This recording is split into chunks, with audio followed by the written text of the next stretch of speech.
Alright, so it's Elijah Muse back here with Gifted Hands School of Music, and today we have passing chord number 5 for you. And the passing chord is going to be just a chromatic step. Okay, so it's not a specific chord, but it's, once again, like yesterday, kind of like a technique that you can use and apply a bunch of different chords to this one specific technique, which is chromaticism. So let's jump right into it. So we're covering passing chord number 5, chromaticism. Okay, so chromaticism has a bunch of different uses and a bunch of different contexts, and some of them are actually going to include the sidestepping or side-slipping concept that we covered yesterday, but it's a little bit more expansive than that, okay? So let's get right into it. So chromaticism, as the name entails, means any type of passing chord where you're going, all right, so let's say we're in C major, and I'm on the 2. So any type of movement where I'm going either down a half step or up a half step. So from D to C sharp or D to D sharp. That would be a chromatic movement, moving in half steps, okay? Now there's a bunch of ways that you can use chromatic movements to add passing chords to your playing. So one would be what we covered yesterday, which is sidestepping. So we, here it is. So if I'm on the 2 chord in C major, which is D minor, and I want to go to the 3 chord, right? I can move up chromatically by side slipping, but this is also considered a chromatic movement because I'm here, I'm at D minor, I'm at D sharp minor or E flat minor to E minor. That's a chromatic movement, okay? So that one we covered yesterday. Also, another chromatic movement which we will actually cover tomorrow is going to be diminished movement. So once again, if I'm at D minor and I want to go to E minor, I can go from D, go up chromatically to D sharp, and then hit E minor. That's a chromatic movement, but it's a diminished chromatic movement, okay? So that's another concept that you can use for chromaticism. But the main one I'm going to focus in on today is going to be the chromatic movement moving down a half step. So we're going to look at this going from D minor to D flat minor to C major, okay? So this would be based off the number system, the 2 going from the 2 chord to the 1 chord, okay? So I'm going to use the song example Sunday Morning by Maroon 5, okay? This is a very easy song. The whole song is a 2-5-1, essentially. So we have Sunday morning, rain is falling.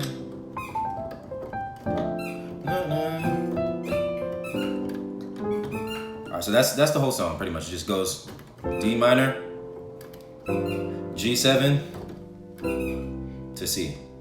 Over and over again. D minor, G dominant to C major, okay? And so this progression is the 2, the 5, and the 1. So what we can do instead, this can be considered a chord substitution as well as a passing chord, just whatever context you want to use it in, right? So we have this D minor, and it's supposed to go to the G7, right? So you can do D minor, G7, to C sharp 7 to C major 7. Or to make it a little bit easier, let's do D minor, C sharp 7 to C major 7, okay? So once again, that's D minor, and then we move down chromatically a half step to C sharp 7. That's a chromatic movement. We're moving down a half step from the 2 to the flat 2, and this flat 2, we're making it a dominant chord, okay? So this is my root, C sharp. I have my flat 7, my 3, and my 5. And then that resolves down to C major 7, okay? And so this chromatic movement, it can also be called, in this context, a tritone substitution.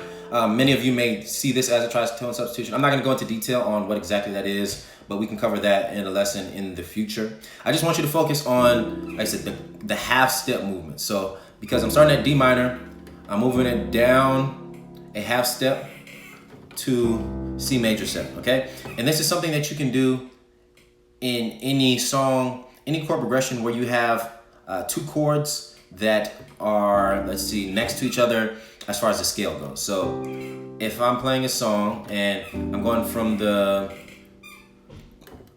5, or let's say from the 6 to the 5, right? So I have 6 to the flat 6 to the 5.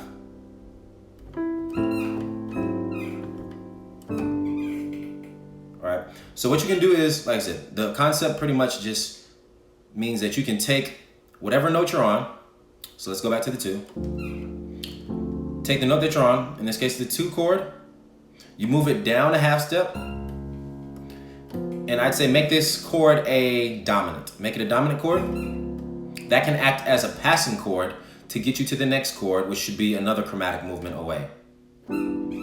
So in this case, C major, all right? And so let's look at this in a different key. Let's go to A flat major. So we're in A flat major. Let's say, once again, we have a 2-5-1 in A flat major. So 2, B flat minor, to the 5, or that's a little bit complicated, to the 5, to the 1, right? So instead of playing the 5 chord, we're substituting it and we're putting in a chromatic passing chord, okay? So instead of this, we're gonna play this.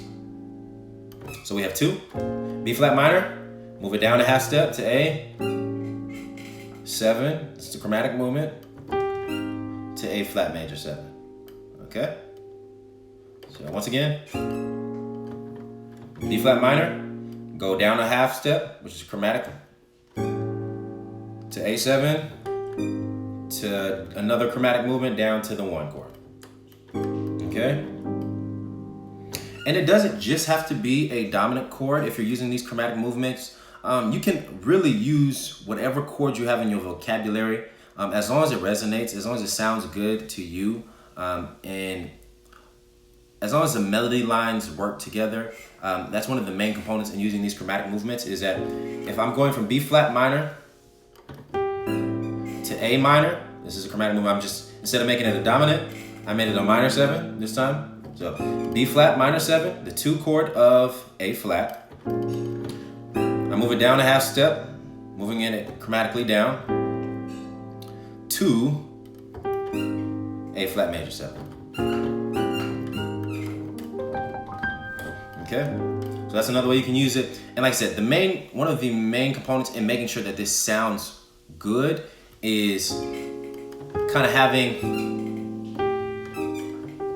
a melody line on top that pulls it all together, right? Because if I play something, if I play this, and then I play this, and then I play this, that might sound a little bit weird, right? Because the melody line's jumping around. But if I make the melody line blend them all together and help lead into the chords, it makes it all stick together a little bit smoother. So let's look at this in one more key. Okay, let's look at it in E major. Okay, so we're gonna do the same progression, the 2-5-1 in E major. So the 2 is F sharp minor. The 5 is B7. And the 1 is E major 7, okay? So 2, 5, 1. 2, 5, 1, okay? So instead of the 2-5-1, we're gonna move it down chromatically. So we have F sharp minor, F minor, all right? So that's a chromatic movement. Or you can do F sharp minor, F7 to E major. Or you can do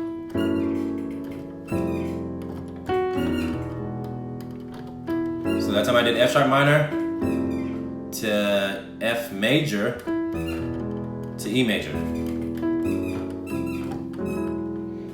All right, so the possibilities are endless, but just know those, if you're looking at the 2 and the 1, right? So the 1 is E, the 2 is F sharp. This note that you have in between those two notes, this F right here, this can be used, even though it's not in your key of E major, right? That's my scale of E major. So even though this F isn't in there, you can still use it, and it gives you a lot of tension, and it creates a lot of emotional kind of conflict in the listener where they feel like they need resolution, right?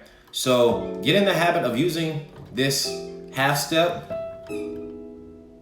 to give you a different sound. It sounds very out because F isn't in the scale, so you're gonna have some notes that don't belong, but it makes the resolution so much more beautiful, okay?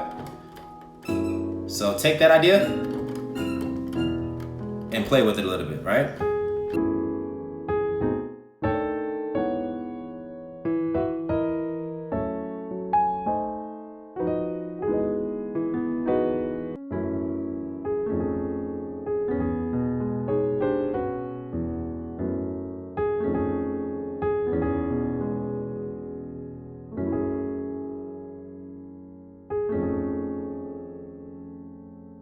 Right there's a sharp 5, sharp 9 chord. Okay, so the possibilities are endless, but just know if you have the 2, if you're trying to go from the 2 to the 1, you can use that half step in between those 2 notes, and you can make it a dominant chord, you can make it a minor chord, you can make it a major chord to resolve down to your 1, okay? So that is the passing chord we have for today. I hope you got something out of this lesson. Please like the video, share it with your friends, your family, your fellow musicians, so that they can grab this as well, add this concept to their playing, and please subscribe to our channel. We are growing so fast, and I thank every single one of you who have been watching, who have been liking, who have been sharing. I really appreciate it. We've gotten so much feedback from musicians out here in the world, from Africa, from the States, from Canada, from the UK, talking about how much they are learning and growing from these videos. So for that, I appreciate you all. I love you all. And we are going to continue on with this series. We have a few more videos left, so stay tuned. There's plenty more coming your way. All right, y'all enjoy your day, and we will see you tomorrow.